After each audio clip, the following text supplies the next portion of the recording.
Ada banyak sekali kerinduan dalam hidup kita. Ada banyak kerinduan dalam hati anak-anak kita, cucu-cucu bagi yang sudah oma-opa. Ada banyak sekali kerinduan apa yang akan terjadi. Saya ingin melakukan ini, saya ingin melakukan sesuatu, saya ingin melakukan. Dan ada kata yang dipakai Paulus di sini, yaitu semoga dengan kehendak Allah. Semoga dengan kehendak Allah. Kenapa ya dia mesti bilang seperti itu? Kita sudah khotbahkan minggu lalu, kita sudah renungkan minggu lalu. Tuhan, bersyukurlah pada Tuhan, karena Tuhan yang memegang kendali, Tuhan yang mengatur semuanya. Tuhan yang mengarahkan, Tuhan yang akan menentukan di mana kita sampai, kapan kita sampai di situ dan menikmatinya.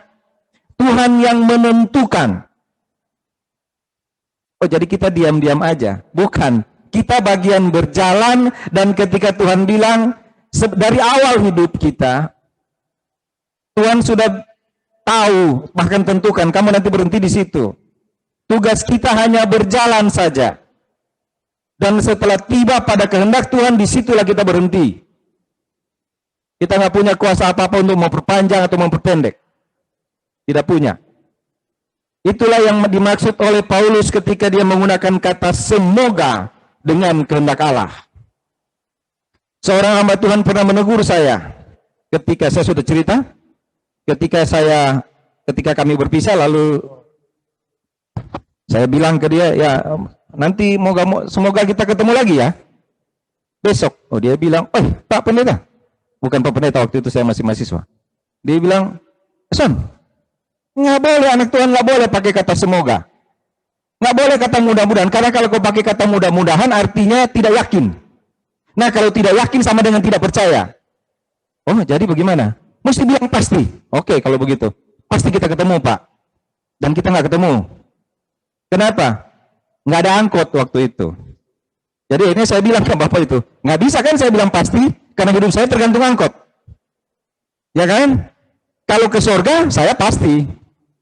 Nggak ada yang bisa rubah itu. Bagaimana? Pak, surga pasti. Oh, pasti banget. Pasti saya. Tapi Paulus juga menggunakan kata ini, semoga dalam kehendak Allah. Kenapa? Padahal dalam kehendak Allah loh.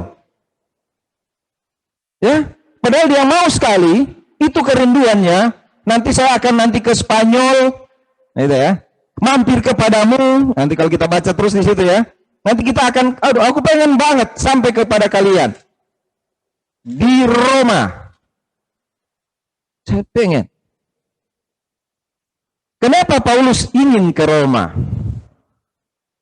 Kenapa? Ya kan kita bisa baca dari ayat 1 kan. Ketika dia bilang dia adalah rasul yang harus menuntun bangsa-bangsa lain, semua bangsa, itu ayat yang ke-7. Dengan perantaranya kami menerima kasih karunia dan jabatan rasul untuk menuntun semua bangsa supaya mereka percaya. Cuma percaya? Tidak. Supaya mereka percaya dan taat. Supaya mereka percaya dan taat kepada namanya. Kamu juga termasuk di situ, yang di Roma maksudnya. Kamu juga termasuk di situ. Roma, jemaat di Roma. Aku ingin pergi kepadamu. Itu ayat yang ke-8. Pertama-tama aku mengucap syukur. Itu tema kita tahun ini. Mengucap syukurlah.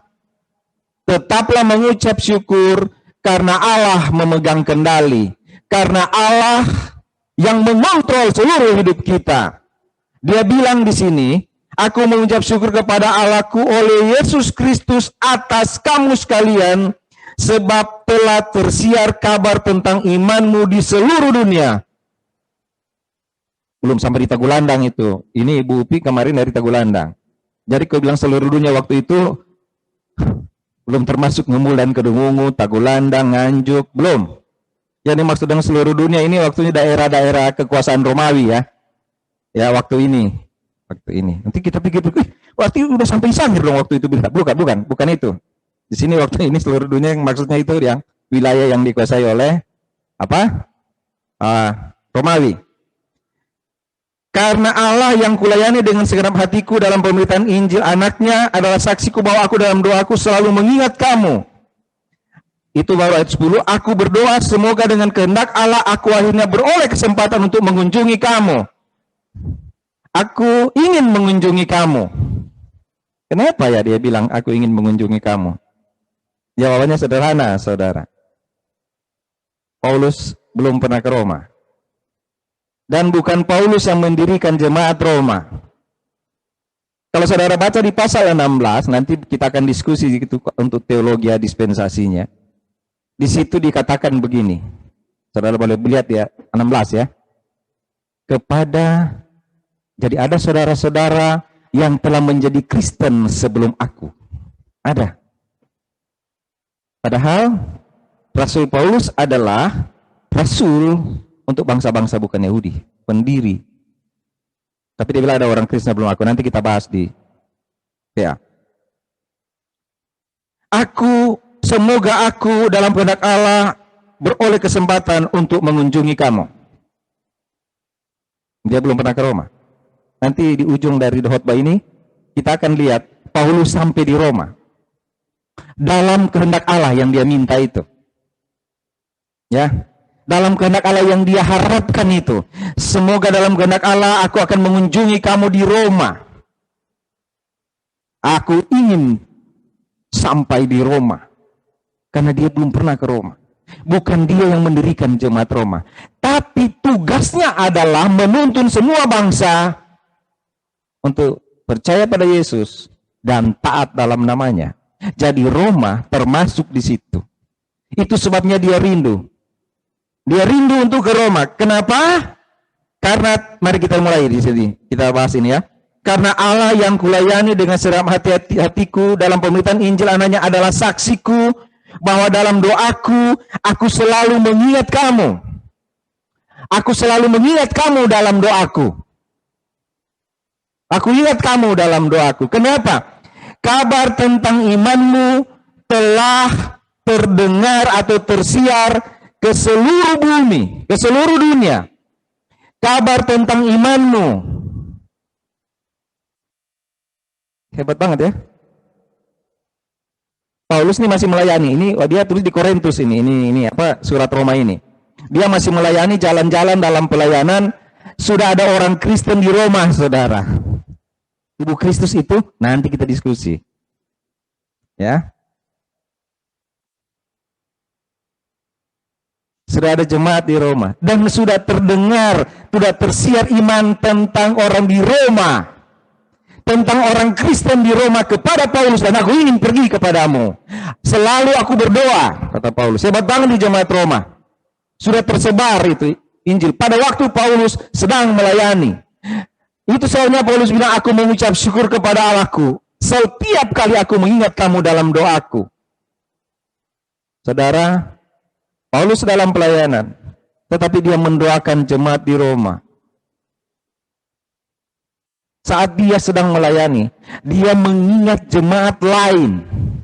Saat dia sedang melayani, dia mengingat ada jemaat di Roma. Ada orang-orang hebat di Roma. Saudara boleh baca daftarnya di Roma pasal 16. Siapa saja mereka? Orang-orang hebat di sana. Tapi dia masih dalam perjalanan. Masih berjalan dia. Dalam pelayanan.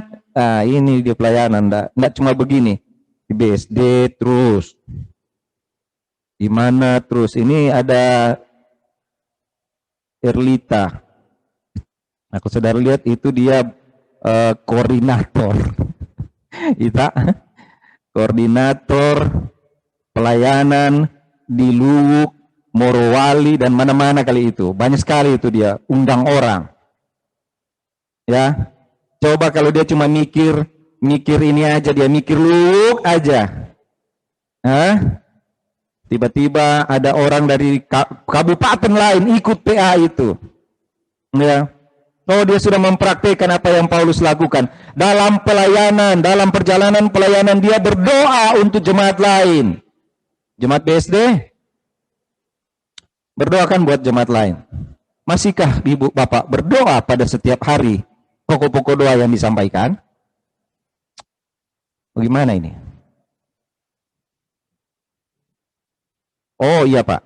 Iya benarlah, haruslah, karena kita kan pengikut Paulus. Apa? Mengikuti teladan Paulus.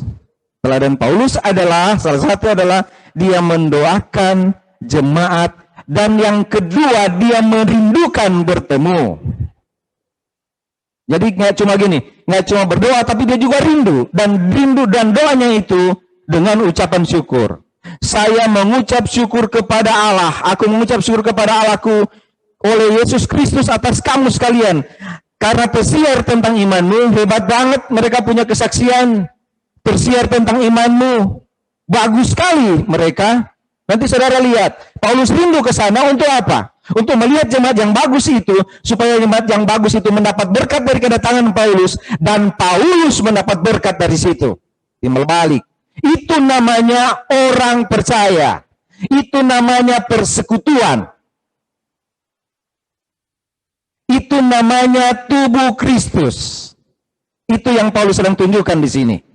Nah, saudara yang kasih dalam Tuhan Yesus, akhirnya nanti aku beroleh kesempatan, sebab aku ingin melihat kamu untuk memberikan karunia rohani kepadamu, guna menguatkan kamu. Itu keinginan Paulus. Saya dengar tentang kamu, saya berdoa tentang kalian, jemaat Roma, dan saya ingin bertemu dengan kalian. Saya ingin berbagi apa yang ada pada saya, karena saya adalah rasul untuk bangsa-bangsa bukan Yahudi, termasuk kalian yang tinggal di Roma. Dan semoga kamu dikuatkan. Saudara, itu sebabnya dia menulis surat ini. Nanti kalau kita belum pelajari ya, Roma belum ya, kitab Roma belum ya? Belum. Kalau saudara baca kitab Roma, dia akhirnya mesti menjelaskan kepada mereka tentang Taurat. Ada dua hamba Tuhan besar yang karena kitab Roma mereka jadi hebat sekali. Ada yang namanya Martin Luther dan John Wesley namanya. Martin Luther itu dia bilang Alkitab ini, kitab Roma adalah mininya Alkitab. Kitab Roma. Oke, kenapa? Karena Injil adalah kekuatan Allah, itu ayatnya. John Wesley juga begitu, dia mau berkhotbah, dia selalu berkhotbah di Inggris, itu hebat sekali dia pengkhotbah, lalu dia berpikir begini, ini saya berkhotbah, orang bertobat, siapa yang tobatkan saya? Lalu dia baca kitab Roma, dan dia mengerti, ya, hanya karena kasih karunia Tuhan.